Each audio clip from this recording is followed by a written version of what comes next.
The Gulf disaster, despite all the efforts to disguise it, despite all the efforts to obfuscate the truth about it, which we've seen on almost a daily basis, what can't be disguised is the consequence of this.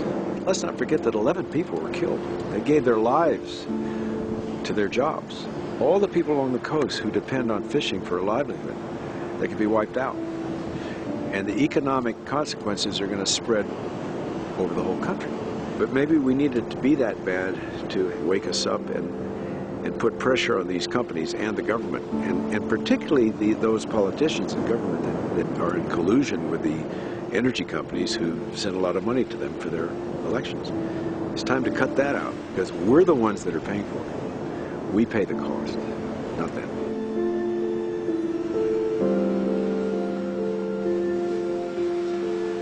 When I hear some of the energy companies advertising themselves as conservation, if I hear Chevron saying we're in the human energy business, I want to throw up.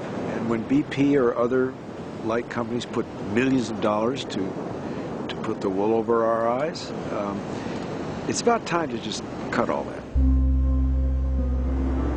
As a kid, I worked in the oil fields when it was Standard Oil before it became Chevron. And my dad worked there in the accounting department.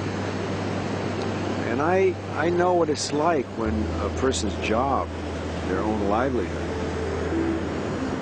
depends on having to hold that line, and how difficult it is when the ethic of a company goes against some of the dangers attached to it. And that's tough, because that's the job you've got. It may be the only job you can have. So it was a hard thing for me. It was very painful when I worked in the oil fields as a roustabout.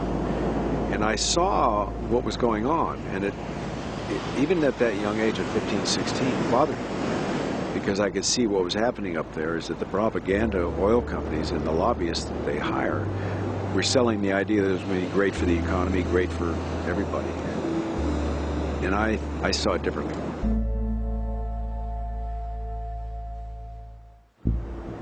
When you stop and think about the spills that we've seen over decades, they've come on a regular basis. And when you stop and think where they are, they've been in Santa Barbara. I think that was 1969. You had Brittany in the late 70s, Exxon Valdez, 1989. You stop and think about all the oil that was spilled during those debacles. Some of it still hasn't been cleaned up.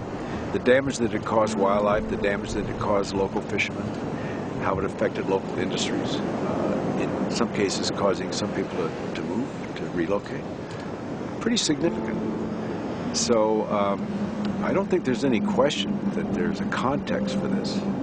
It's clear, and history provides it for us. But one thing I don't think anybody wants is to keep repeating it. They're going to say, no, it's really important. We have to have offshore drilling. We have to continue drilling, you know, despite this disaster. That's too bad, but we're going to fix things. Everything's going to be okay, but we're going to drill, and it's going to bring energy to us, and it's going to create jobs. The usual sloganeering that goes on, but it's not the truth. And I think the oil spill is going to at least help us get to the truth. And then what? I think it's time for the American people to take a little bit charge of their own livelihood and say, let's stop this. Let's move to a clean energy policy, which is available to us. The cost of natural energy is coming down, as we've seen with solar, wind. There are other ways to do it. There are other solutions. And we have to get that word out and stop listening to the self-interested propaganda of oil companies and their parrots in Congress. It's bad for our health. If there's a lesson in all of this, is that we have to get off of our dependence on oil.